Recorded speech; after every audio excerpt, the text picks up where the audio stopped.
Էփվել է, բայց ստացավ չէ, այսպես հստակ ավելի իրավական փաթեթի տեսք, ինչու։ Մենք պետք է պաթոսից, զգացականությունից այն կողմ գնանք։ Սա մեզ փակուղի կտա։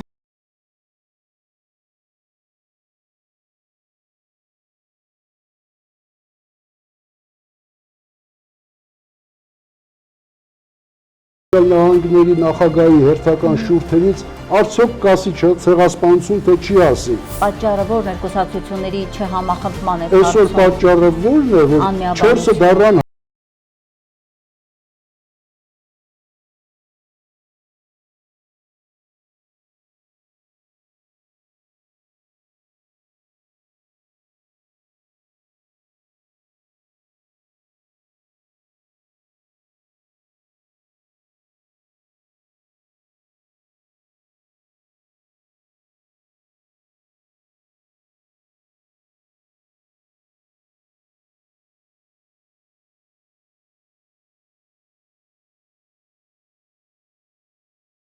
Այս դավադի իր թուրքացի իշխանությունը, ռեժիմը տեսնելու է, որ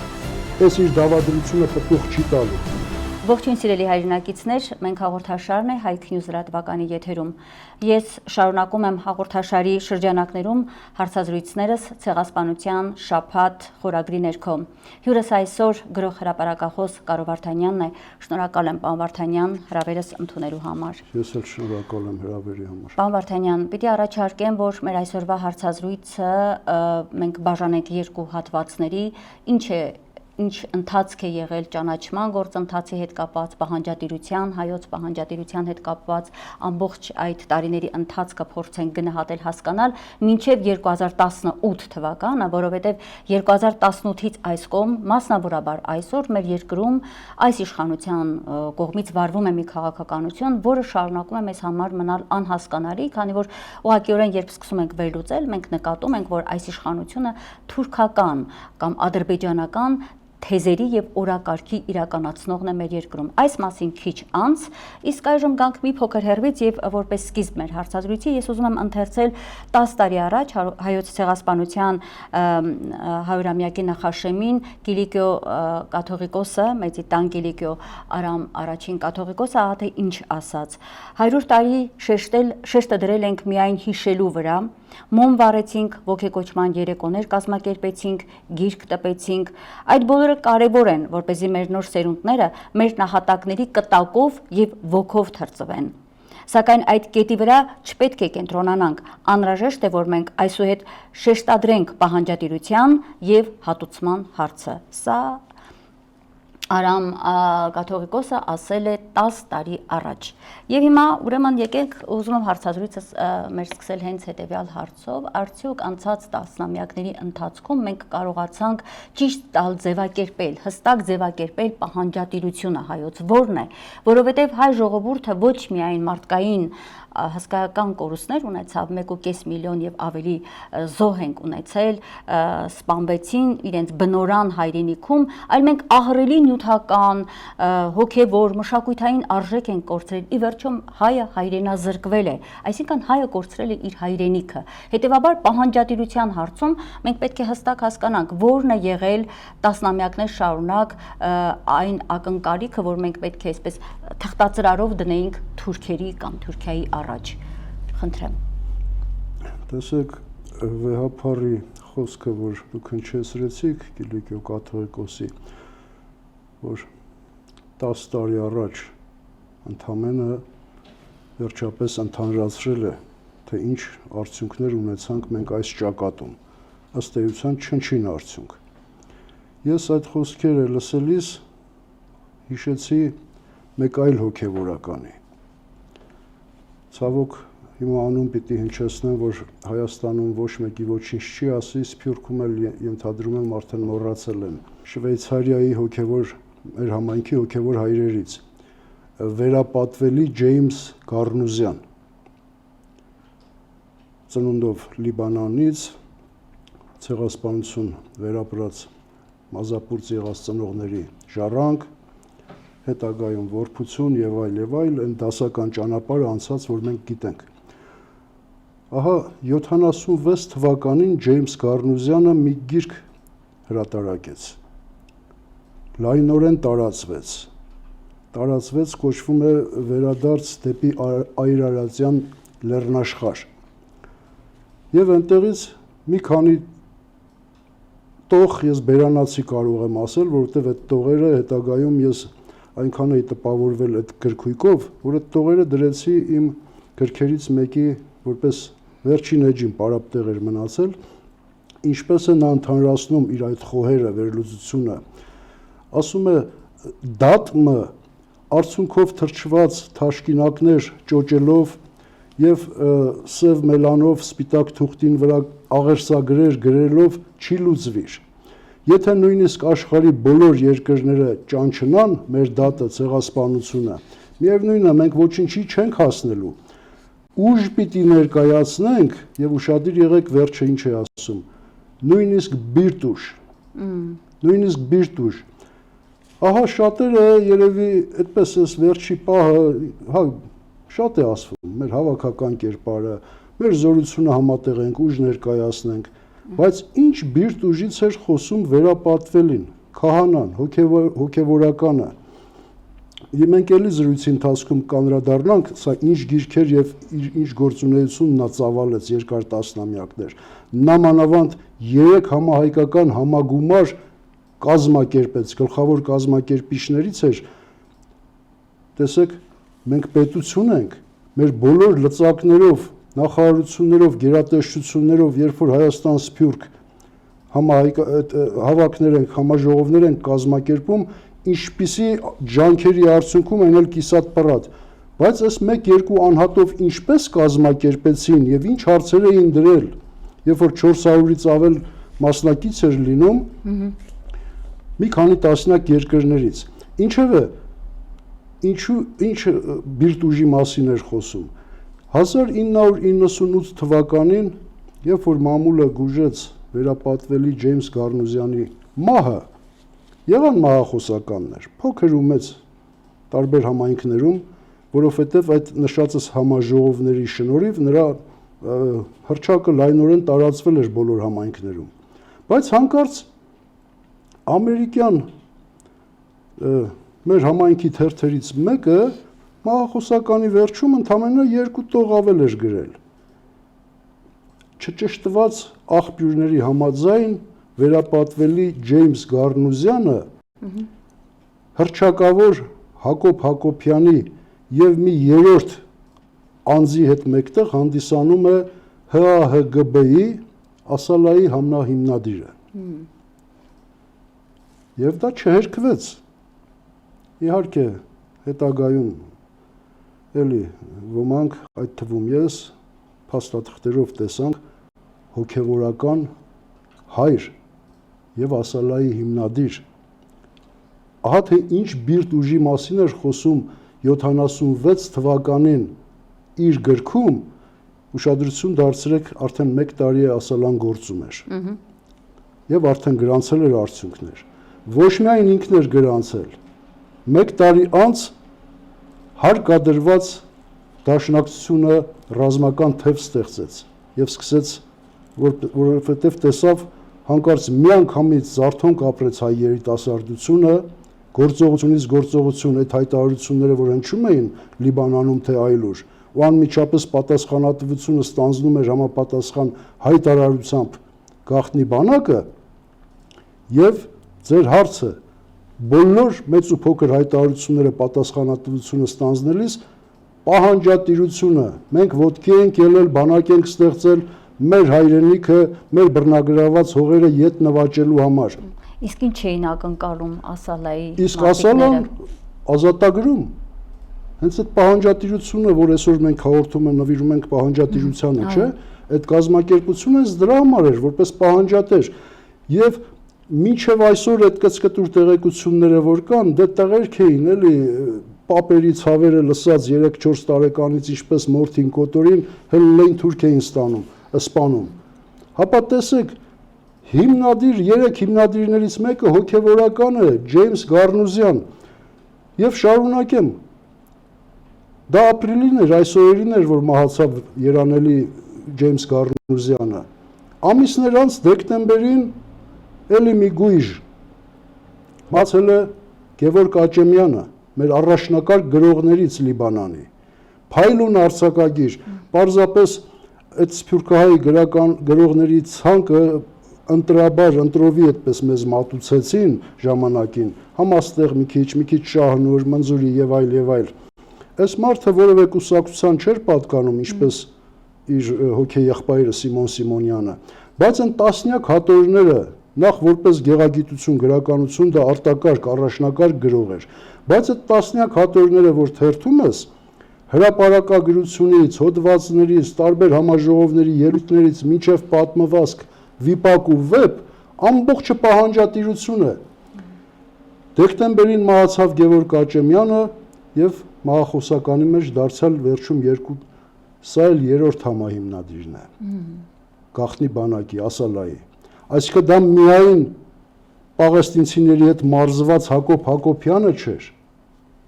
գրող առաջնակարգ եւ մեծ հեղինակությամբ օժտված հոգեվորական։ Տեսեք,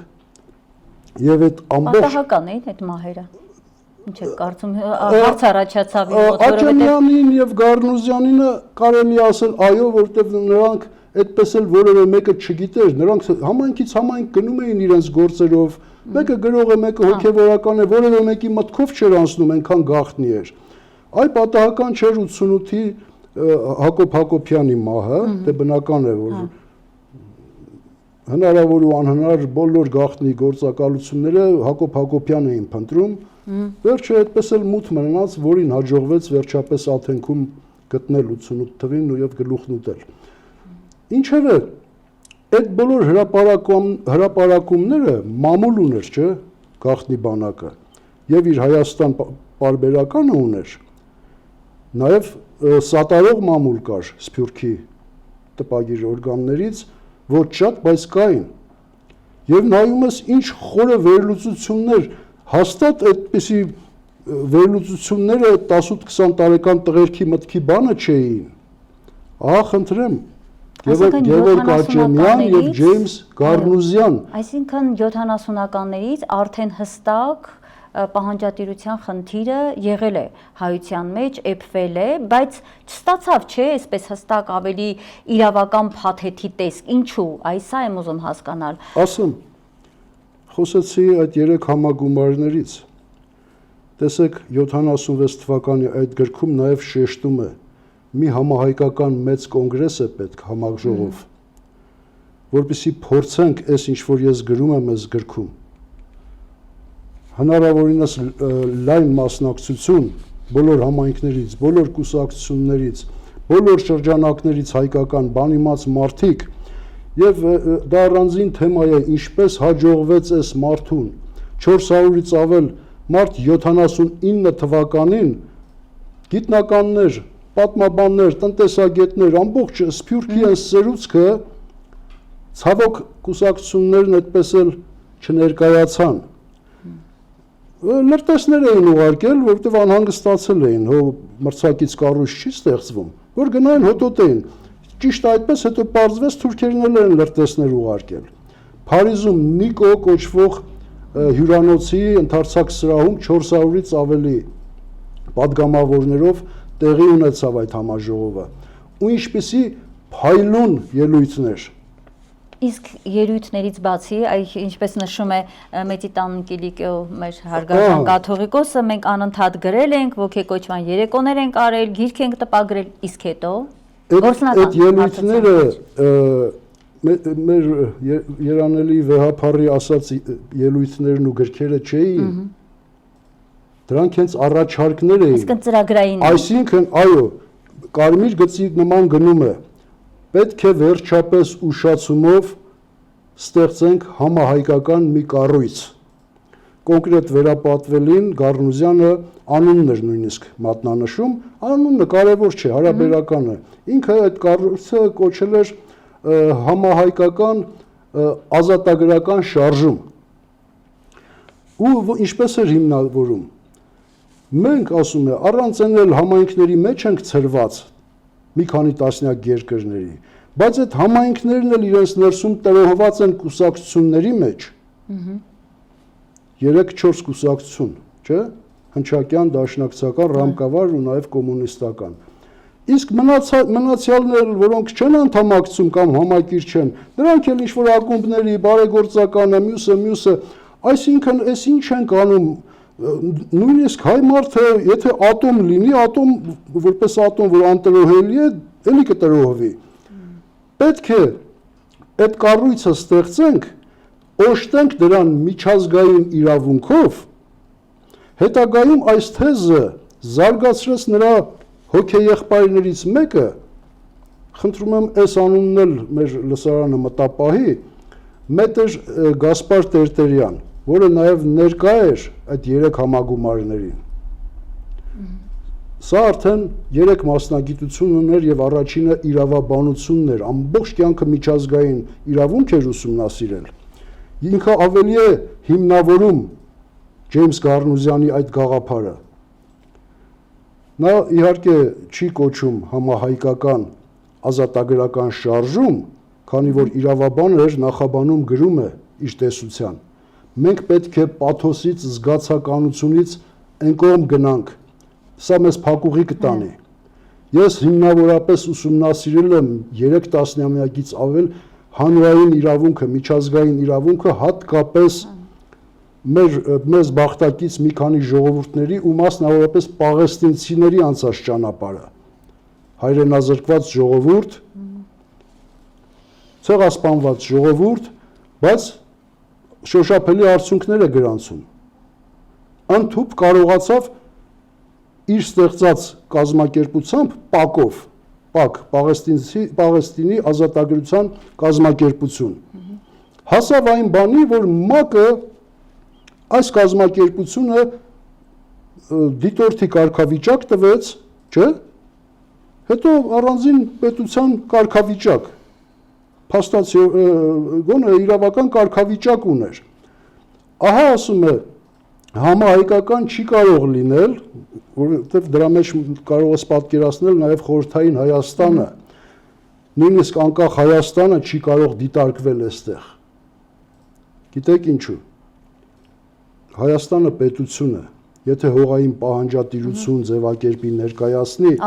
շատ արագ տեղավորվում է այդ ագրեսորի հոդվածների մեջ, նա անուղղակի պիտի աջակցի։ Տեսեք ինչ է ասում Գասպար Տերտերյանը, նրա կազմակերպությունն էլ այսպես էր հապավում, ՏԱՀԿ, Տարագիր արևմտահայության համաշխարհային կոնգրես, ինչպես ՊԱԿ-ը Պաղեստինի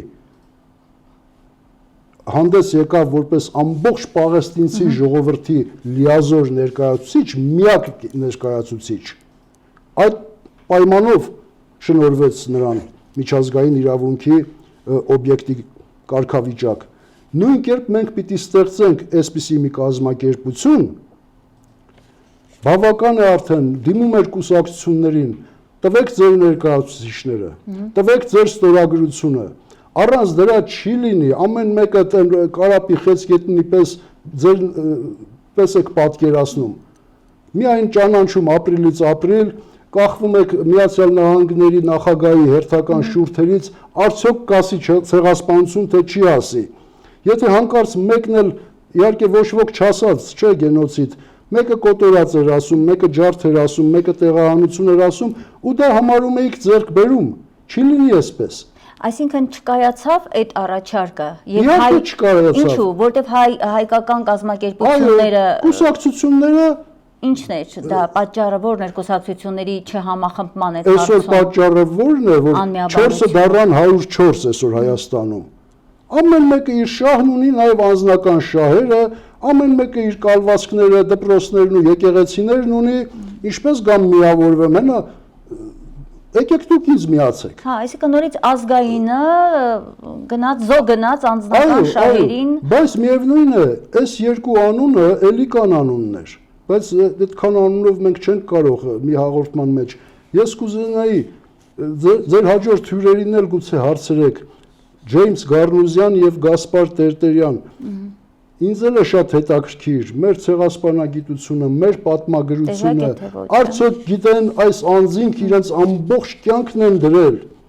Եվ շոշափելի արդյունքի են հասել ախր։ Ինչ առումով են հասել։ Այդպես էլ հայ դատը չկայացավ, ասում եք, նաև կուսակցությունները Հիմա նայեք, մերժեցին։ բաներ կա, որ Գասպար Տերտերյանը բացահայտ իր գրքում չէր կարող գրել։ Եթե Ջեյմս Գառնուզյանը ընդհանրապես մի փոքրիկ տող ասում են նույնիսկ բիրտ ուժ, իսկ ինչու է Գասպար Տերտերյանը շարունակ մատնացույց անում Պաղեստինը։ Այդ պակը Կոնը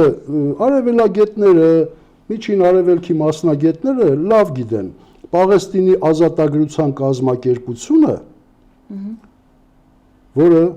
կրկնում եմ հանդիսացավ ամբողջ պաղեստինյան ժողովրդի միակ լիազոր ներկայացուցիչը։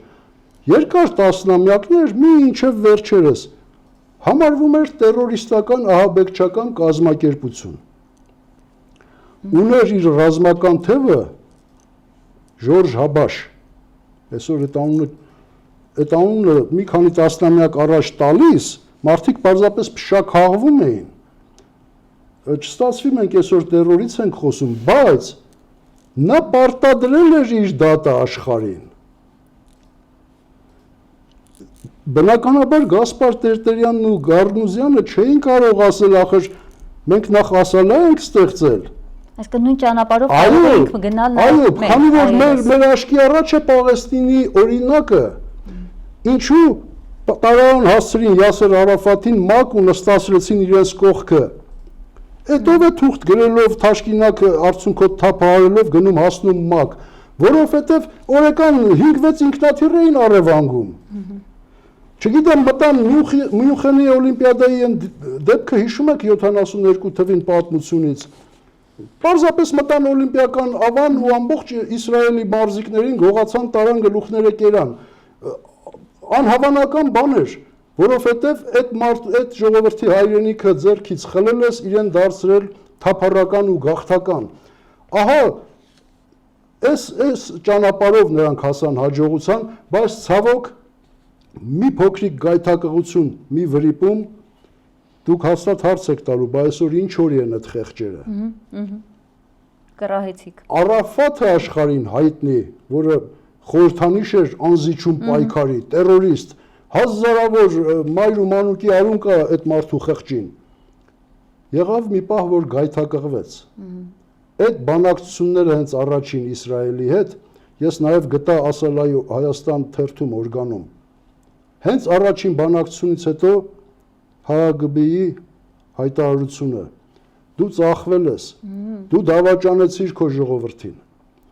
Գուցե թե այդ թվականներին դա լուրջ չընդունվեց, բայց Արաֆաթի մահից հետո մի քանի միլիարդի հանկարծ բացահայտվեց, որ այս մարդը կարողություն ունի։ Իսկապես սիոնիստներին հաջողվեց գնել Արաֆաթին։ Իսկ այսօր ամփոփեմ, նայում ենք, չէ, ամեն Աստծու օր Իսրայելը պետություն է, բայց հանդես է գալիս որպես ահաբեկչական կառույց։ Վրան գրած է պետություն, ինքը բոլորին հայտարարում է ահաբեկիչ, բայց այսօր Թուրքիայի հետ թիվ 1 ահաբեկիչն է որպես պետություն։ Օրը ցերեկով աշխարհի աչքի առաջ ինքը սպանդ է իրականացնում, ժողովուրդ է բնաջնջում։ Եվ ինչ է անում հաջորդ ահաբեկչական կառույցը, Միացյալ Նահանգները։ Առաջարկում է այս ժողովրդին տեղափոխել Հորդանան կամ կարծեմ Եմեն, լսել եք։ Եվ որևէ մեկը չի ասում, ախր այդ Իսրայելը, որ ստեղծվեց, ամբողջ աշխարհն էլ արևմուտքն էլ մեջքին կանգնած սկսեց կոտորել, նախապես այս ժողովուրդը հանգրվանեց Հորդանանում։ Սև սեպտեմբեր, դա լսած կլինեք անշուշտ։ 70 թվականին Հուսեյն թագավորը Հորդանանի պաղեստինցիների մեծ ջարդ կազմակերպեց։ Եղբայր ժողովուրդներ են, չէ, նույն արաբներն են։ Ջարդ կազմակերպեց եւ վտարեց իր երկրից։ Ես չեմ ուզում ասենք զուգահեռ տանեմ, իրենց տնավեր եղած եղբայրներն են, եկել են ապավինել, ես չեմ ուզում կրկնում եմ արցախցիների հետ զուգահեռ տանեմ։ Մեր ձեռքով մեզ էշիտեղ դրած, հիմա ծախել ենք այդ երկիրը։ Մի հատ էլ երես ունենք, կանգնում ենք եթերներով հայտարարում ենք մնայիք կռվեիք։ Այս սրիկայության վերջն է, սա ցինիզմ չէ, սա սրիկայության ճիվաղայնության վերջն է։ Երկիրը ծախել ես, այդքան մարդ կոտորել ես տվել, գաղթականներին էլ մի հատ էլ հեգնում ես, թե մնայիք կռվեիք։ Ահա, տեսեք ինչեր են այդ հատվածը, այս հատվածը, այսօր Թրամփը առաջարկում է տեղահանենք, որովհետև որքան այս ժողովուրդները հարևան լինեն, իրար կոտորելու են։ Մի քիչ ցավով ասեմ, Պաղեստինցին հայ չի, որպեսզի ամեն զրկանքի ու կոտորածի ու տեղահանության հաշտվի, համակերպվի։ Երկու մանուկ էլ մնա, չգիտեմ, դաշույնը ձեռքին գնալու է մեռնի իր Պաղեստինի համար։ Տես ինչ լուծում է առաջարկում։ Այլևս ոչ մի օրենք, ոչ մի պատիժ, ոչ մի բան, տեղահանենք այս ժողովրդին, տանենք Հորդանան։ Բայց ախր դա եղել է 70-ական թվականներին դա եղել է եւ հորդանանցին կոտորել է պաղեստինցիներին, վտարել է իր երկրից։ Շատ լավ, շնորհակալ եմ պատմական հետաքրքիր ակնարկով, բայց դառնանք մեր խնդրին, փաստորեն, եթե այսպես նաև ձեր խոսքից բխեցնեմ, մեր պահանջատիրությունը, հայոց պահանջատիրությունը այն խեղտելու համար, ինչպես ասում են, բնում խեղտելու համար, քանի որ դա դարձավ այսպես խոսք, մենակ հիշում ենք, դատապարտում ենք, պահանջում ենք, խոսքից այն կողմ չանցավ եւ որպեսզի դա այդպես լիներ, այսինքն ընդամենը գրի մեջ գրվեր այդ մասին, ընդամենը ելույթներում հայտարարվեր այդ մասին, պահանջատիրությունը կանխելու համար մեջտեղ բերվեց ճանաչումների իրար հաջորդող շղթան։ Դուք արդեն ձեր մտքում ասացիք, ես 1-2 փաստ ուղղակի կավելացնեմ եւ ուզում եմ հասկանալ մեր լոբիստական կազմակերպությունների տասնամյակներ շարունակ այդ աշխատանքը, որի վրա հսկայական գումարներ են ծախսվել, հսկայական աշխատանք է եղել, գրասենյակներ են եղել, գործել են, մարդիկ բարձրատրվել են, որպեսզի հայկական, հայ դատի թեման օրակարգում պահեն, բայց եւ ոչ միայն պահեն, այլ ի վերջո պահանջատիրությունը առաջ շարժեն, ի վերջո իրականանա իրավական գործընթաց հայ դատի, ինչպես ասում են, փաստաթղթերի հիման վրա հայ դատի իրավական գործընթաց։ Բայց կատարվեց ինչը։ Ամեն տարի ապրիլ 24-ի նախաշեմով մենք ակնկալել ենք Միացյալ Նահանգների կամ տարբեր երկրների, որտեղից լսենք ճանաչման որևէ մի հերթական հայտարարություն, հերթական ուղերձ։ Բայց ես ուզում եմ հիշեցնել, տեսեք, 1951 թվական ԱՄՆ կառավարությունը 51 թվականին դեռ ճանաչել է հայոց ցեղասպանությունը։ Ընդ որում արձանագրեմ Ուրուգվայից, երբ որ ասում ենք Ուրուգվայն է, չէ, առաջինը, ոչ, Ուրուգվայից եւ Արգենտինայից 14 տարի ավելի շուտ, իսկ ցեղասպանության կոնվենցիայի ստորագրումից 3 տարի հետո։ Հիմա մենք ինչ ենք ամեն տարի նորից պահանջել ենք անդադար 51 թվականից էլ հաշվեք քանի տարիներ, տասնամյակներ մենք նորից ճանաչում ենք պահանջել։ Մեկ հիշեցում եւս Ռոնալդ Ռեյգանը 1981 թվական դարձյալ հայտարարում է ճանաչման մասին, վերահաստատում է իր դիրքորոշումը, այդտեղ փաստաթղթեր կան, ես առիթ եմ ունեցել այս թեմային ավելի մանրակրկիտ անդրադառնալ, որտեղ բառացիորեն շեշտել եմ, մեջբերել եմ, թե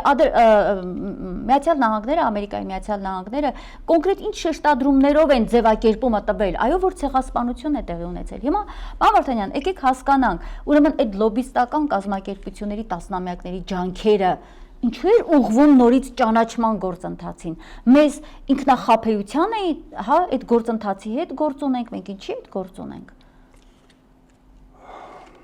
Գիտեք, ցավոք, սա այն թեման է, ինչպես էլ խոսենք, որ դիճքերից էլ խոսենք, ցավոք խոսելու ենք անցյալ ժամանակով։ Սա մեծ ցավ է, ողբերգություն է։ Կայր տասնամյակներ առաջ ձեր նշած տարիներին, տասնամյակներին, դեռ հիմքեր կային։ Այդ հիմքերը զորացան հատկապես 90-ականներին, 20-րդ դարավերջին, անկախ Հայաստանով եւ ազատագրված Արցախով։ Այսօր բայց մենք հասանք այն հանգրվանին, որ այս եղածը, Աստված ենք կանչում, այս եղածը, որ ամեն վարքյան կործանման դատապարտված, ինչպես պահենք սա։ Այսինքն, այսպիսի վիճակում այս հանրությամբ, չգիտեմ, միայն բարեկեցության մասին մտածող այս հանրությամբ խոսել պահանջատիրության մասին, դա անհեթեթ է։ Մենք այսօրվան դեռ կգանք, ես ուղղակի ուզում ձեր գնահատականը, ես ուզում եմ հասկանալ, տասնամյակներով այդ ինչով ենք զբաղված եղել։ Ասեմ։ Այո, խնդրեմ։ Հիմա տեսեք, մեծ չգիտեմ, խորաթափանցություն պետք չի գնահատականը տալ մեր Սփյուռքի պատմության 20-ական թվականներից մինչև այսօր։ Ախր 20-ականներից հայ դատը խեղվեց ու խեղաթյուրվեց։ Մենք ինչ ենք հասկացել հայ դատ ասելով։ Երբ որ ստեղծվեց առաջին մեր քաղաքական կառույցը, հնչակյան կուսակցությունը, նրա փորձի վրա քիչ անց դաշնակցությունը հայ հեղափոխականների, որդեգրեցին հայ դատը, այսինքն արևմտյան Հայաստանի ազատագրում այդ ամենօրյա բռնաճնշումներից, կեղեքումից, կոտորածներից։ Իսկ երբ որ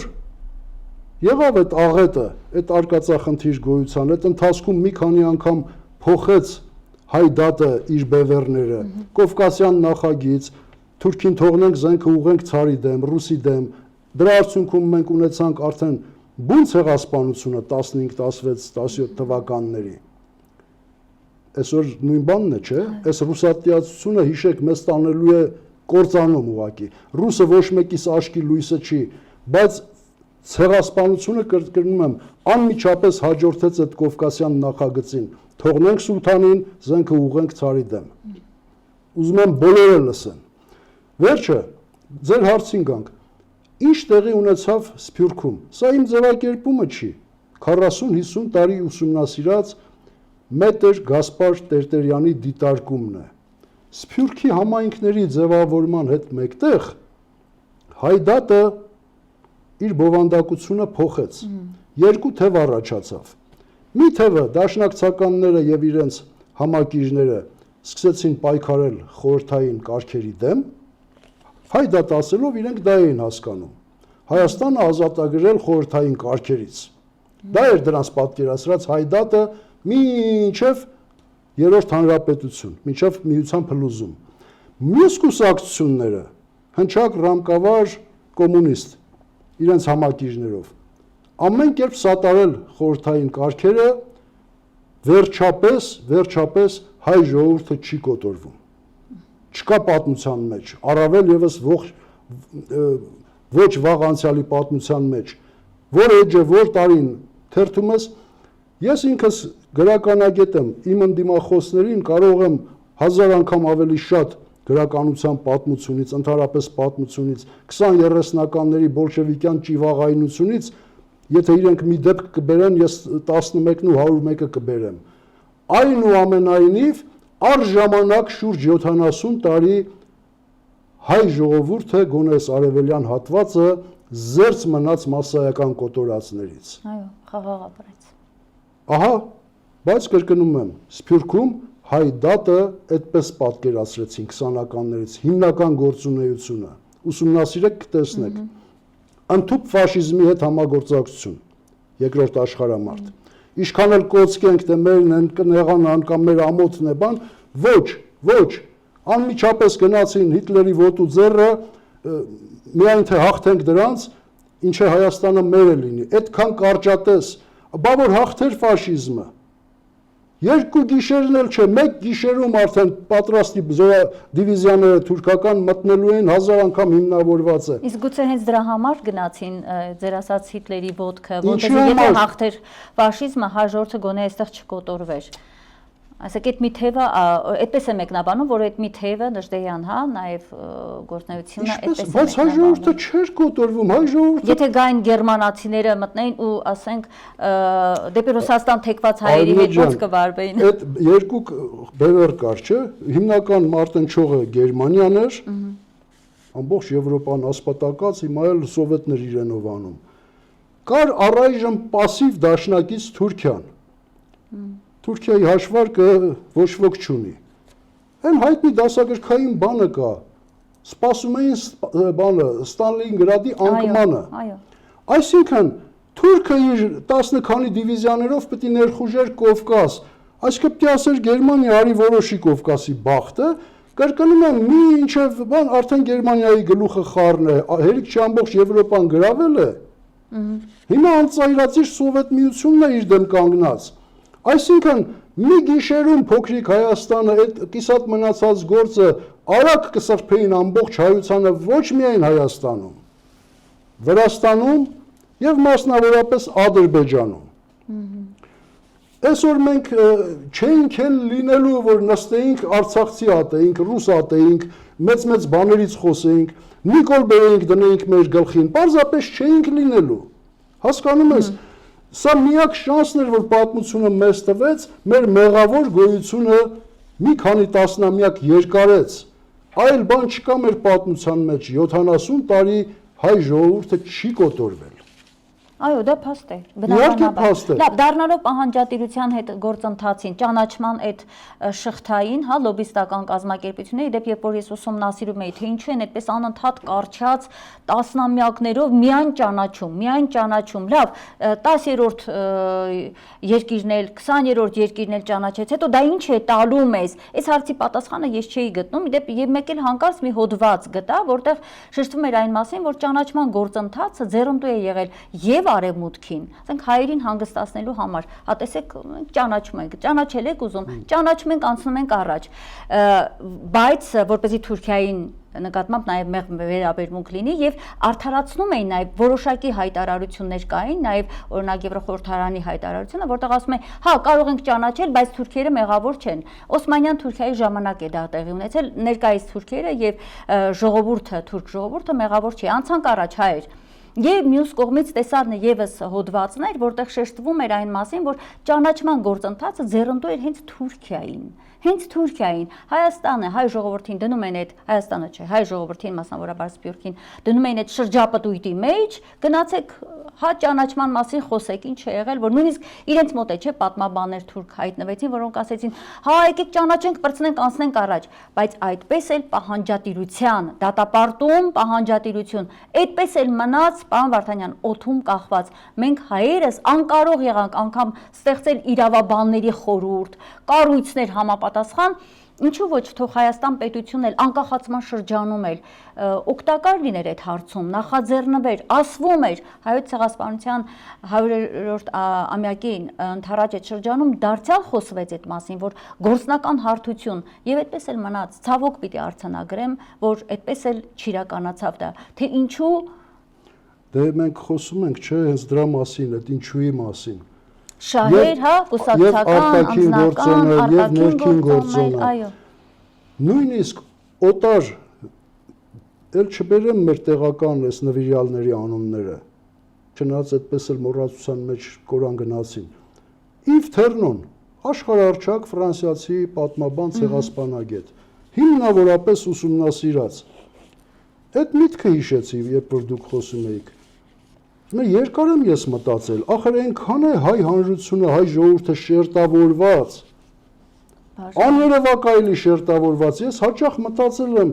ինչը կարող է սրանց միավորել, եւ միակ բանը այդ ցեղասպանության զոհերի հիշատակն է, ուրիշ բան չկա, որ հային մեկ, հային երկրորդ հայի հետ կմիավորի, չկա ուրիշ բան, դա ինքը ասել է հենց նույն 70-ականներին, երբ որ գործում էին նշածս անունները, եւ նրանք էլ էին բախում մոտար կազմակերպությունների դռները, այդ գիտաժողովներին նրանց էլ էին հրավիրում։ Ես չեմ բերում օրինակը, որ դրանից 20-30 տարի առաջ այդ նույն միտքը ես գտել եմ Գուրգեն Յանիկյանի մեր ծերունի վրիժառուի հրապարակախոսական նյութերում, որ ախր մի ձեռքներդ լվացեք, մի ուրացեք ձեր մեծ հայրերի, մայրերի արյունը, մի ուրացեք այդ անծայրածիր երկիրը, որովհետև այդ հիշատակն է միակ բանը, որ մեզ պիտի միավորի։ Ես ինքս թե Պարսկաստանում ասում է, թե Միացյալ Նահանգներում, տեսնում եք, այսքան ձախկում եմ այս կուսակցական պարակտվածությունը, բայց ձեր բոլոր միջոցառումներին ներկա եմ լինում։ Բոլոր խնջույքներին միջոցառումը գիտեք ինչ էր վերածել, որ վերջում բանկետ լիներ, խմեին իրար ցույց տային իրենց զգեստները, բաները, ու ասում եմ տեսել եք, չէ՞ ինձ բոլոր միջոցառումներին ռամկավարինը կլինի հնչակինը թե դաշնակցականինը, իմ միտքը այն է, որ խոսեմ տրամադրությունները բոլորի, տեսնեմ ինչով կարելի է կամ հնարավոր է սրանց մեկտեղել։ Ցավոք ես հուսահատ եմ, ձեզ չի կարելի միացնել իրար, անհնար է, միակ բանը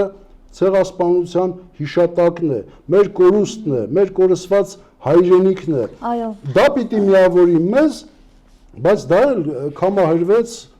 մղվեց Պարոն Վարդանյան, դե տասնամյակներ շարունակ եւս այդ մասին ասվել է, որ մեր ցավը, դա իհարկե շատ ցավալի է, բայց մեր ողբերգությունը գոնե կարող էինք, չէ, դարձնել համախմբման միջոց, կարևոր գործոն, ինչը մենք եւս չարեցինք, մեր փոխարեն արեց օտարը։ Օտարը մշտապես, ասենք օրինակ, մահակ էր հայոց ցեղասպանության ճանաչման գործընթացը առավել եւս դատապարտումը եւ պահանջատիրությունը միշտ եղել է օտար գերտերությունների ձեռքին մահակ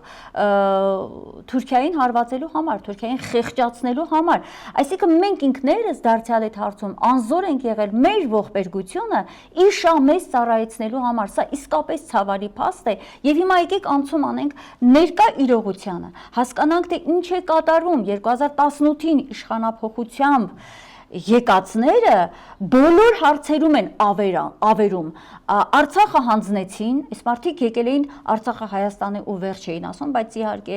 բոլորս շատ լավ գիտեինք ով էր Նիկոլ Փաշինյանը, որը միշտ իր հոդվածներում խոսում էր Արցախը տանք բրծնենք, այդ մարդը այդպես է մտածել, Արցախը բեռ է համարել եւ իր թիմակիցներն էլ են բեռ համարել, տվեցին բրծան, բայց միայն Արցախով թուրքն ու ադրբեջանցին պարզը չի բավարարվելու։ Թուրքիայի թիվ 1 խնդիրը կամ առաջինը կամ երկրորդը Արցախի հետ միաժամանակ հայոց ցեղասպանության խնդիրն է։ Հիմա այս մարդիկ ակնհայտորեն գնում են ժխտողական քաղաքականության իրականացման ճանապարհով։ Այնինչ Թուրքիան այսօր նույնիսկ այդքան չի ասում, Էրդողանը ընդունում է, որ ասենք եղել է ցեղասպանություն, բայց բերում են դաշտ, թե դուք եք մեղավոր, որ եղավ, չէ՞, այդ խայտարակությունը, այսինքն զոհը ինքն է մեղավոր, որ զոհ գնաց։ Բայց սրանք ընդհանրապես, տեսեք ինչ հարց են դնում, հələ դեռ պիտի պարզենք, ինչի եղավ ցեղասպանությունը, 1.5 միլիոն զոհ է, հարցականի տակ են դնում թվային, ասենք այդ թիվը անգամ, մենք ինչի այդ գործ ունենք, սրանք ինչ քաղաքականություն իրականացնողներ են։ Մենք մոտավորապես հասցրեցինք չէ թվարկել մեր թշնամիներին, բուն թշնամիներին, որոնց մատնանշում են նշածս անձինք, մանավանդ Գասպար Տերտերյանը շարունակ Թուրքիա կլինի իթիատական, սուլթանական, թե քեմալական, պարտադիր նրան համահավասար սիոնիզմը եւ նրանց արևմտյան համակիր երկրները։ Նրանք անփոփոխ են որպես հայության, գոյության թշնամի, իսպար ոչնչացման ջատագով ու գործուն։ Այսօր մեր այս ձախավեր գործունեության արդյունքում դրանց ավելացավ եւս մեկը, ձեր նշած այս ռեժիմը Թուրքի աջակցությամբ մեր մեջ ներդրված։ Այսինքն այս խեղճ միամիտ անմեղսունակ հանրությունը քանի ճակատով պիտի պայքարի։ Կրկնում եմ, թուրքական քարոզչություն, սիոնիստական քարոզչություն, ամերիկան, եվրոպական երկրները, հատկապես Բրիտանիա, Ֆրանսիա եւ այլն, սրանց ավելացավ արդեն տեղի իշխանությունը։ Այս ճակատում այլևս մենք խեղճացանք։ Եվ քանի սրանք կան, քանի ուշքի չենք եկել, ես չգիտեմ, մինչև 26 թվականի ընտրություն ինչ կլինի, կմնանք, չենք մնա, այս շտապողականությունը, ցեղասպանությունն էլ ուրանալ եւ փաստաթղթի վերածել։ Ես ձեր ուշադրությունը եւ մեր լսարանի ուշադրությունը հրավիրեմ մի բանի։ Ճիշտ է, այսօրվա եղածը վաղը մոռացվում է, որտեվ մի տնաքանդությանը անմիջապես մյուս օրը այլ տնաքանդության փոխարինում հաջորդում։ Բայց մենք չենք մոռացել, չէ՞, Շվեյցարիայում ինչ արեց։ Այո։ Նորից հիշեմ, վերապատվելի Ջեյմս Գառնուզյանը Շվեյցարիայից էր։ Եվ կարևոր չէ Շվեյցարիան։ Այդ այլանդակ հայտարարությունները Սփյուռքում պիտի լինեին։ Ես գրեցի, խոսեցի, ուշադրություն հրավիրեցի։ Ինչու Սփյուռքում։ Հայաստանը Թուրքիային չի անհանգստացնում, գիտեք։ Սփյուռքն է դեռ փախեցնում։ Նույնիսկ հաղթած Հայաստանը։ Նույնիսկ Ռոբերտ Քոչարյանի ռեժիմի ժամանակ, երբ որ վստահաբար հիմնավոր ցեղասպանության հարցը մեր արտաքին քաղաքականության գերակայություններից էր։ Բայց այնտեղ բազմիցս եւ փաստաթղթերում եւ բանավոր այդ զեկույցներում, ելույթներում երկրի ղեկավարությունը, արտաքին գործոստնախարարը հայտարարել են. մենք Թուրքիայի հանդեպ հողային պահանջ չունենք եւ չենք էլ կարող ունենալ։ Ցեղասպանության ճանաչում եւ Թուրքիան թող ընդունի ու ներողություն խնդրի զոհերի ժառանգներից։ կոպիտ եմ ասում, բայց այսպիսին է եղել մինչև 18 թվականը։ Օրակարգում եղել է խնդիրը ցեղասպանության ճանաչում, ոչ պահանջատիրություն։ Այս առումով Թուրքը երբեք խնդիր չունի Հայաստանի հետ, իսկ սրանց օրոք սրանք ոչ թե դաշնակից են, այլ իրենց վիժվածքն են, իրենց աչքի լույսն են։ Հիմնական մտահոգությունը Սփյուռքն է։ Հիմա գանք մի կարևորագույն հարցի։ Ինչու Սփյուռքը։ Սփյուռքը վերահսկելի չէ։ Սփյուռքը չունի մի ղեկավար, որին կաշառես, տանես Ստամբուլ վերապատրաստես, ինչպես սրանց։ Հետո դրա միջոցով լրացնես բոլորին մի թուղթել ստորագրել տաս, որ չի եղել այդպիսի բան կամ ոչ մի պահանջ չունենք։ Սփյուռքը վերահսկելի չէ։ Սփյուռքը մշտապես պոտենցիալ պահանջատեր է։ Կարծում եք հիմա այսօրվա իրավիճակում անգամ այսօր չէ, բա քիչ առաջ ինչու ասի մենք միշտ անցյալ ժամանակով խոսենք։ Դե ցավալի։ Քանի որ ազդակները միշտ գալիս են հայրենիքից, նույն այլանդակությունը այսպես տարածվում են մեր բոլոր սփյուռքի համայնքներ, նրանք էլ հուսահատված, ջլատված եւ վերջապես այսօր բաց պիտի խոսենք, էլի, մեր ողբերգության առաջ ենք։ Նույն Ջեյմս Գառնուզյանը մի քանի էջ բնութագրում է հային։ Երանի այդ գիրքը հետս բերած լինեի։ Սա մեզ քաչ հայտնի Դերենիկ Դեմիրճյանի հայը էսսեն չի է, որ իբր վատնել է ասում, բայց ավելի շատ սիրաշահում է իր ժողովրդին, հավեսով կարդում ենք։ Չէ, քահանա, խնդիր չունի սիլիբիլի անելու, քծնելու, սիրաշահելու թշնամուն կամ իր ժողովրդին։ Այնպես հստակ տալիս է ժամանակակից հայի նկարագիրը։ Տգիտությունը, մեծամտությունը, փողասիրությունը եւ ամենակարևորը հայ մարդը ասում է, այդ մեկը լավ եմ հիշում, ընդունակ չի նույնիսկ փոքրիկ զոհողության։ Եթե դու ընդունակ չես փոքրիկ նվազագույն զոհողության, էլ ինչ պահանջատիրություն, էլ ինչ հայրենիքի վերադարձ, որը ոչ թե փոքրիկ զոհողություն, այլ արյուն է պահանջում։ Հիմա եւ ներողություն, ինչն է այստեղ կարևորը։ Ինչու Սփյուռքում հնչեցրեց։ Այո, ինչու հենց Սփյուռքում եւ եթե կարելի է ես հիմա կխնդրեմ ձեզ ուզում եմ ընթերցել հենց իր խոսքը շատ հետաքրքիր է, որ ինքը այո Շվեյցարիայում ես հիմա այս հատվածը գտնեմ Ինչ դուք գտնեք ասեմ, ես կասկած չունեմ նրան հանձնարարել էին դա հնչեցրու Սփյուռքի որևէ համայնքում, տեսնենք ինչ է մնացել այդ Սփյուռքից։ Այո, արձագանքները, ազդակները 40 տարի առաջվա Սփյուռքից, որը ասալա ուներ եւ մեզ չոքեցրել էր, ծնկի էր բերել։ Այո, պարոն Վարդանյան, ընթերցեմ, եթե կարելի է 2025 թվականի Շվեյցարիայում եւ ընդ որում մեկ անգամ չէ, երկու անգամ տարբեր համայնքներում լինելով ինքը հատուկ բարձրացրեց հայոց ցեղասպանության հարցը, ասում է, մենք հայոց ցեղասպանության պատմությանն էլ պետք է դեռ վերադառնանք, պետք է հասկանանք, լավ, ինչ է տեղի ունեցել, ինչու է տեղի ունեցել եւ ինչպես ենք մենք դա ընկալել, ում միջոցով ենք ընկալել, ոնց եղավ, որ 1939 թվականին հայոց ցեղասպանության օրակարգը չի եղել եւ ոնց եղավ որ 1950-ին հայոց ցեղասպանությունը հայտնվեց օրակարգում սա մենք պետք է հասկանանք չէ որպեսզի կարողանանք առաջ գնալ այսինքն ինչ է եղել ինչու է եղել ինչպես է եղել այս հարցը վաղուց պատմաբանները ցեղասպանագետները վավերագիրները ականատեսները տվել են հստակ պատասխան եւ ընդ որում ոչ թե հայ այլ օտարազգի բազմաթիվ վավերագրողներ մասնագետներ տվել են ինչու է եղել։ Հաշիվ չի դա։ Հաշիվ չէ, հա, ամեն ինչ պիտի նորից սկսեր ինքը։ Հաշիվ չի, որովհետև այդ ահռելի գրականությունը, փաստարկված գրականություն է։ Դա հիշողություն է, որի կրողը մենք չենք։ Առավել եւս աշխարհը չէ, որովհետև եթե մենք չունենք այդ հիշողությունը, այնտեղ նստած այդ 10-12 գործարարները նրանք ինչ գիտեն, որ թվին, որ ցեղասպանագետը ինչ փաստաթղթերով Լեպսիուսը կլինի, Արմին Վեգները կլինի, մյուսը, այդպիսի բաներ նրանք չգիտեն։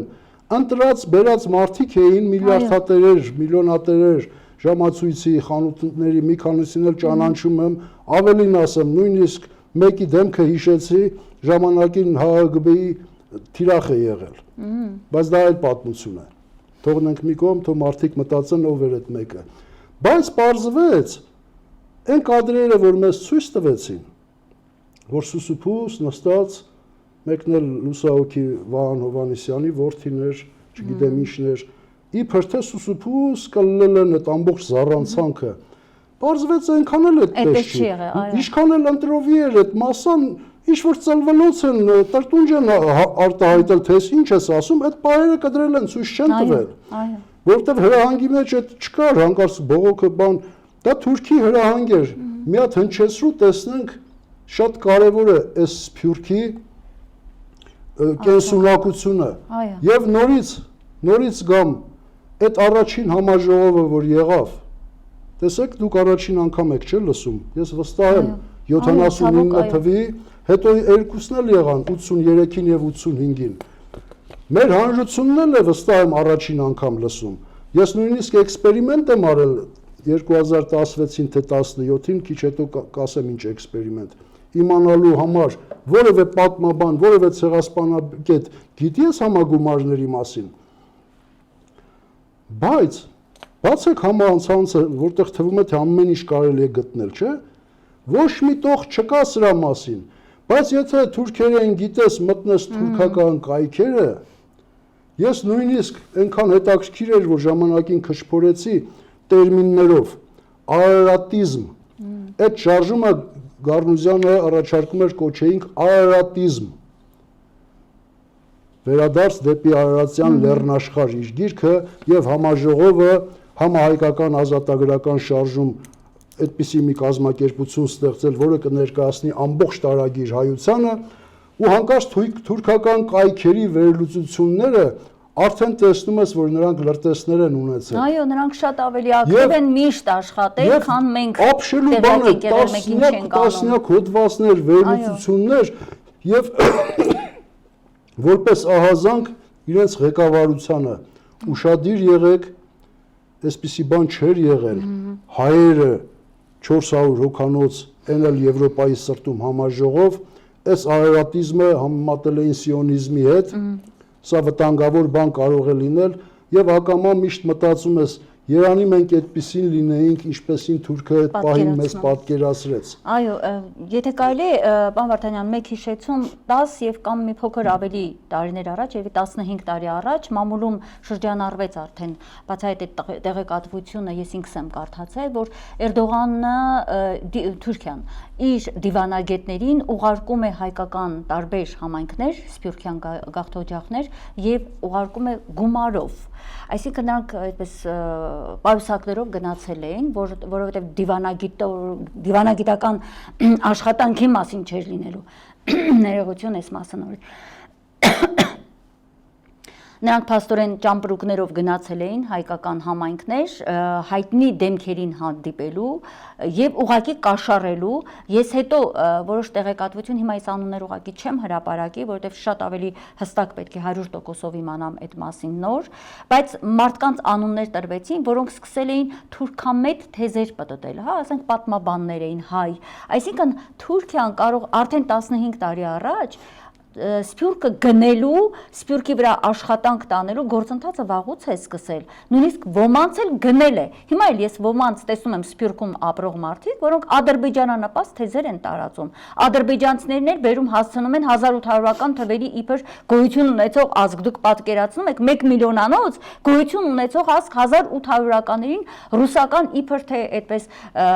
հետազոտությունների կամ այդ մարդահամարի արդյունքում։ Խայտարակություն է, այսինքն թաթարներին համարում են ադրբեջանցիներ, ինչ են, այդտեղ եղել են ուրիշ տարբեր կովկասյան թաթարներ ազգեր, արդեն ձևավորված ադրբեջանցի են սարքում, բերում դնում են սեղանին։ Եվ դա անում է ոչ ավել, ոչ պակաս հայ մարդը, որն այսօր ապրում է Սփյուռքում։ Այսինքն ես սարսափում եմ, երբ որ խոսում եմ այն մասին, որ միայն Սփյուռքի հույսին պիտի մնանք, որտեղ այսօր Սփյուռքում ինչ շատ վատ ազդակներ են ես տանում։ Փաշինյանն իր երթին է աշխատում Սփյուռքը ջլատելու ուղղությամբ, Թուրքիան վաղուց է աշխատել, մեր թշնամիներն աշխատում են եւ կարծես թե,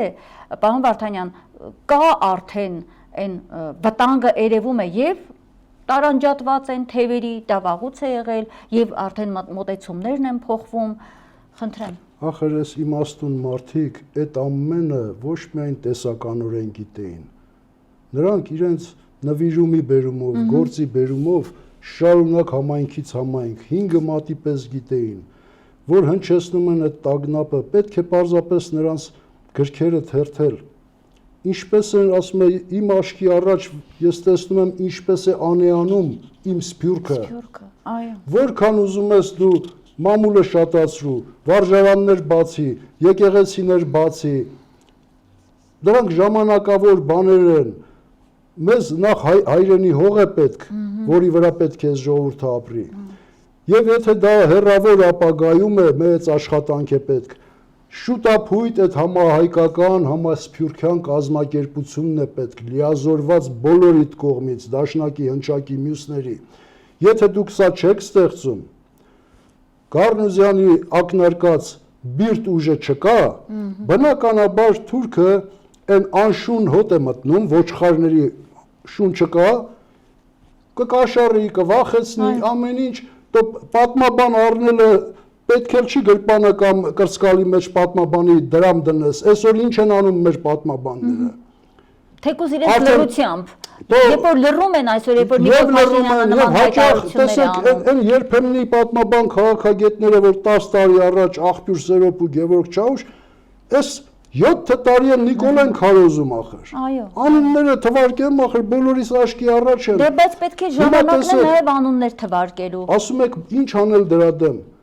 Չստացվի այսօր եկել եմ ակամա այս հաղորդաժամը ավելի շատ դարձավ բան, ահաբեկչական եսի ինչ։ Կրկնում եմ, էլի մատնացույց էին անում այդ բիրտ ուժը, ոչ միայն Թուրքին պատուհասելու եւ մեր կորուստը հետ բերելու, այլև ներքի դավաճանի բերանը փակելու։ Կարդացեք այդ գրքերը, հիմնավորապես են գրում եւ օրինակներ կարող եմ բերել, գիտեք, այդ ծախու հարարածներին ինչպես են պատժել կամ սաստել այդ տղերքը։ Նիկոլի Փաշինյանի նախատիպերն են եղել, որոնք պատժվել են փաստորեն ժամանակին։ Բան էլ ասեմ, մի քիչ վատ օրինակ է, բայց ոչինչ, երկու դեպքն էլ կասեմ, մեր ամենանվիրական այրերից մեկը, որ հավերժ երանելի, Շարլ Ազնավուր, գաղտնի բանակի արշալույսին, այն առաջի ամիսների գործունեության ժամանակ, ըստ երևույթին դրդել էին Թուրքիան Ֆրանսիան Ազնավուրին, որ մի կոչ արձակի, սաստի, որ սա ավազակություն է, սա տերոր է բան, Ազնավուրն էլ մի հայտարարություն էր արել։ Ու հանկարծ ես գտնում եմ պատասխանը, սաստիկ պատասխանը, ծոկոդակ, կոտակը կարճի ասակն է, եթե կուզես գիշերը հանգիստ քնանաս, բերանդ կխպե, սա քո գործը չէ։ Այդ 4 տողը բավական եղավ, դրանից հետո մենք ունեցանք այն Ազնավուրը, որը մենք գիտենք, թունդ հայասեր, հայաստանասեր, եւ երբ որ մի անգամ առիթով թուրքը սպառնացել էր Ազնավուրին, դարձյալ ես գտել եմ այդ հայտարարությունը ուղերձը Հայաստան թերթում գաղտնի բանակի։ Մեր Ազնավուրի գլխից մի մազ եթե ընկնա, ամբողջ ձեր մայրաքաղաքը տակնու վրա կանենք։ Սա դաշնակցության սպառնալիքը չէր, Ստամբուլի արյան ծով չգիտեմ ինչ։ 30-40 անգամ Թուրքիայի բուն Ստամբուլում եւ Անկարայում պայթյուններ արել է գաղտնի բանակը։ Նրա ամեն տողի հետ հաշվի էր նստում Թուրքիան։ Ուզենք չուզենք ձեր հարցի պատասխաններ, չեմ ասում պատասխաններ սա Ջեյմս Գառնուզյանի ձևակերպած բիրտ ուժը։ Դե Թուրքը ուժից է վախենում, դա փաստ է, չէ՞։ Ֆրանսիան գաղտնի ծառայությունը միջնորդ էր գտնում, որպեսզի Հակոբ Հակոբյանը ժամանակ գտնի իր հետ բանակցի։ Շվեյցարիան, Իտալիան, այս երեքը ես հաստատ գիտեմ, փաստաթղթերով գիտեմ։ Նաև Թուրքիայի արտաքին գործոս նախարարը մի քանի անգամ հանդիպեց մեր ավանդական կուսակցությունների հետ։ Ձեր ասած այդ ճամպրուկներով, գումարներով։ Հարկադրված խոստովանեցին, որ մենք նրանց վրա լծակ չունենք։ Դուք պատկերացնում եք ինչ կարգի էին անհանգստացած։ Հայը առաջին անգամ ատամ էր ցույց տվել։ Եվ այդ ատամը կոտրվեց նաև ներսի թշնամիների մատնությունների պատճառով։ Հիմա Ինչ պիտի անենք, ընդամենը պիտի վերհիշենք ուշացած գնահատականներ տանք, բայց դա էլ է պետք, որովհետև այս ինչ որ ես ասում եմ, այդպես էլ չդարձավ մեր պատմագրության նյութ։ Այսօր էլ եթե ժամանակին նրանք էին անտեսված, այսօր նրանց հիշատակն է անտեսված, միայն թե հեռու մեզանից եւ այլ եւ այլ։ Այո, եւ Փաշինյանը իզուր չէ, որ ասում է անգամ այն երկերը Երթանք սասուն մտնենք վան, մուշ ալարկերտ, արդահան, այսինքն ինքը սարսափում է անգամ այդ երկերը դադարել են, հանրային հեռուստատեսությունը առհասարակ նման երկեր չի հնչեցնում, ժողովուրդը, այսինքն ինքը ինչպես է վարվում մեզ հետ, հիմա եկեք շատ կարևոր էր ձեր պատմական, այդպես անցյալով եկանք, փաստերը համադրելով։ Մի փոքրիկ բան ավելացնեմ, օրինակ, ենթադրենք ինչպիսի դժվարությունների գնով Իտալիայի կառավարությանը հաջողվեց բանակցության պայմանավորվածություն կորզել ՀՀԳԲ-ի հետ գաղտնի բանակի։ 15 կետ էին մշակել, իրականանալի կետեր, ոչ այնպիսին, որ մարդիկ միանգամից նայեն, ասեն չէ։ Կետերից մեկը գիտեք որն էր։ Այդ անչակազմակերպությունը տխրահռչակ, որի բուն գործառույթը ու հայ կուսակցություններից ֆինանսավորվող կազմակերպություն է։ Արտագաղթ միջին արևելքի համայնքներից եւ խորհրդային Հայաստանից։ Ավակներից լսած կլինեք 70-ականներին քանի տասնյակ ու 100 ընտանիքներ խորհրդային Հայաստանից գնացին։ Իսկ Սփյուռքը լավ գիտի այդ թվականներին ինչպես սկսեց դատարկվել մերձավոր արևելքը։ Գայթակղում էին եւ ամեն դյուրություն ստեղծում էին ընդհուպ ինքնաթիռի տոմս էին գնում։ Դա թուրքական ծրագիր էր։ Նա սարսափում էր մեկ խորհրդային Հայաստանից, որտեղ սահմանակից է, եւ ոչ թե ամբողջ Սփյուռքից, հատկապես սահմանակից Սփյուռքից, Լիբանան, Սիրիա, ընթացքում Պաղեստինի համայնքը, Եգիպտոսի, Իրանի տկարացան, այդպես անեացան, բայց Սիրիա, Լիբանան, ահա առաջին պայմանը Իտալիայից, եթե ուզում եք, որ ես նստեմ ձեզ հետ քննարկեմ, ձեր երկիրը շրջանցեմ, հաշվել եմ, միայն ձեր երկրում 15 գրասենյակ ունի անչան։ Մարդկանց գայթակղում են խորհրդային Հայաստանից եւ Միջին Արևելքից, նախ բերում են Իտալիա, հետո այնտեղից Կանադա եւ Ամերիկա։ Գնացեք, հենց այսօր փակեք այդ գրասենյակները։ Հասկանում եք այս մարդկանց հեռատեսությունը, կրկնում եմ, դա ձեր հիշած գոնեն հայտնի ասալայականների խելքի բանը չէր, նրանք ջահել տղերք էին 18-20 տարեկան։ Միշտ հիշեք Գևորգ Աճեմյան, Ջեյմս Գառնուզյան, սրանք ուղեղն էին հայության, անկաշար ազնիվ հայեցի մտավորականներ, մեկը գրող, մեկը հոգևորական։ Շնորհակալություն եմ հայտնում, պարոն Վարդանյան, այո, մեր հիշողությունը վերաթարմացնելու, շատերիս ովքեր չգիտեն տալու այդ տեղեկատվությունը, դա շատ կարևոր է եւ մեր կարծում եմ այսօրվա մեր հաղորդման կարևոր գործն է դա, որ դուք փոխանցեցիք այդ ինֆորմացիան, բայց եթերաժամանակը ավարտում է, փորձեք խնդրեմ ամփոփել այդ հատվածը։ Ասեմ, Արմինե ջան, ամփոփելով, ինչու գրասենյակները լուծարեք, ինչու պիտի դադարեցնենք արտագաղթը։ Պահանջատիրության արդյունքը ցանկալի 50 տարի կամ 100 տարի հետո պիտի լիներ բռնագրավված մեր հայրենիքի վերադարձը, չէ՞։ Բայց մարդիկ մտածում են, չէ՞։ Լավ, ենթադրենք հաջողեցինք։ Ինչով պիտի բնակեցնենք։ Մերձավոր արևելքի Սփյուռքով։ Թուրքն էլ դա կանխատեսել, որ այդ անչայի միջոցով տարբեր միջոցներով գայթակղում էր միայն իսկ այսօր էլ չի գայթակղում։ Տեսեք Սիրիան ինչ արեց, էլ չկա Սիրիան։ Մեր համայնքը ինչ եղավ, Լիբանանի մեր համայնքն ինչ եղավ, ցավոք մենք այսօր պիտի խոստովանենք, այն ինչի վրա դրվել էր այդ ամբողջ ծրագրերը, մերձավոր արևելքի Սփյուռքը շատ տկարացավ, արունակամ եղավ։ Այո, եւ ավարտենք այսօրվա մտահոգություններով, արդեն տեղ-տեղ մենք խոսեցինք վարվող այս խայտառակ քաղաքականության մասին, այս մարդիկ այսպես ընկնում են Թուրքիայի գիրկը, եւ վարչապետի պաշտոնը զբաղեցնողը, եւ արտգործնախարարի պաշտոնը զբաղեցնողը, եւ այնտեղ ազգային ժողովի փոխ նախագահներ, բոլորը, հա, այդ թիմը երևի մի 10 հոգի է, եթե հաշվում ենք, հա, հիմնականում իրենք ամբողջությամբ այսօր ադրբեջանական եւ թուրքական օրակարգի եւ թեզերի մեջ են։ Նրանք ամբողջությամբ սպասարկում են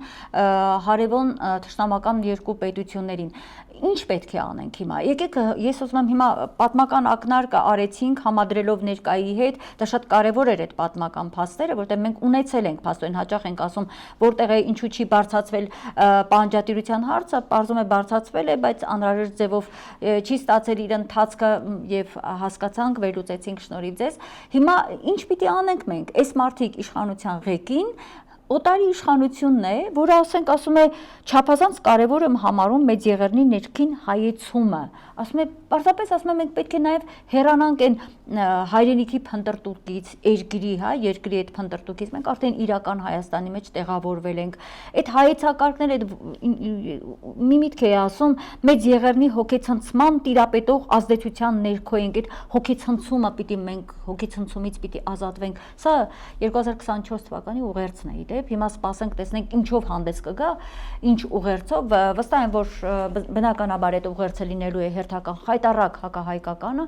եւ ինձ համար նաեւ հետաքրքիր է թե այն երկրները, որոնք տասնամյակներ շարունակ այնուհանդերձ այդ ճանաչման գործընթացի արդյունքում ճանաչել են հայոց ցեղասպանությունը,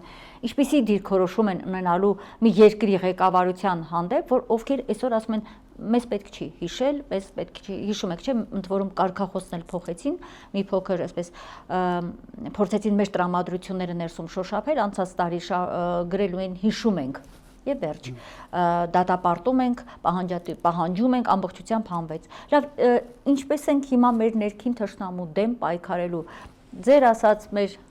բանակը պայքարում էր արտաքին թշնամու դեմ։ Հիմա մենք մեր այս ներքին թշնամու դեմ ո՞նց ենք պայքարելու։ Եվ քանի ճակատով պիտի պայքարենք այս խայտառակ երևույթի դեմ։ Առավելագույնը, որ մենք կարող ենք անել, գոնե ապրիլի 24-ին այդ երթը, որ միշտ լինում է 100,000-ներով, չգիտես ինչու էս վերջի տարիներին, այսինքն լավ էլ գիտենք ինչու, նոսրացավ։ Այս անգամ գոնե, չգիտեմ, ոչ թե կրկնապատկվի, պետք է բազմապատկվի։ Այստեղ զողողության խնդիր չկա, տուն պահողն էլ կարող է։ Ես դիմում եմ բոլոր իմ հայրենակիցներին, այն վախվորածին, այն սուտ մտավորականներին, որ ռոճիկ է ստանում, չի քծնում, բայց դե ձենել չի անում, որ իր ռոճիկից չզրկվի բան։ Այդ 100,000-ների մեջ ձեր դեմքը չի երևալու։ Գնացեք, եթե հոսքը բազմապատկվեց, այս դավադիր թուրքացին իշխանությունը, ռեժիմը տեսնելու է, որ այս իր դավադրությունը պտուղ չի տալու։ Ընդհակառակը արդեն 7-րդ տարում մենք տեսնում ենք, չէ՞, այդ հայտարարությունները մի տեսակ ավելի հոդս են ցնդում։ Այս նույն կապիկությունների արդյունքը մենք տեսանք Փարաքյարում ու Գյումրիում։ Ժողովուրդը արդեն սկսել է սթափվել, պարզապես վախենում է։ Չի ուզում։ Իսկ ինչ վերաբերում է դրա հայտարարություններին, գիտեք, այս անգամ ես մտավորականի, գիտնականի անուն չեմ տա։ Հիշեցի մի կուրսընկեր ունեի, որ անպատրաստ գնում էինք քննության, ինքան վստահ էր, այ մարդ ասում է, դուք պիտի խոսակ, տեսեք, ես հա խոսում եմ, չէ, որ շատ խոսում ես, դասախոսը քեզ հարց տալու հնարավորություն չի ունենում։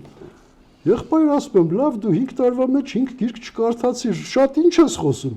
Կարևոր չի ասում, դու շատ խոսա։ Հետո որ մի անգամ այնպես արեցի, որ ես էլ լինեմ լսարանում, որ լսեմ էլի այ մարդ, սա ինչ է խոսում։ Պարզվեց զառանցում է ուղակի։ Ու դա հաճախ աշխատում է, որտեվ դասախոսը 5-10 րոպե ուզում է գլխի ընկնի, սա ինչ է զառանցում, վերջում զահլան գնում է մի 3 նշանակում։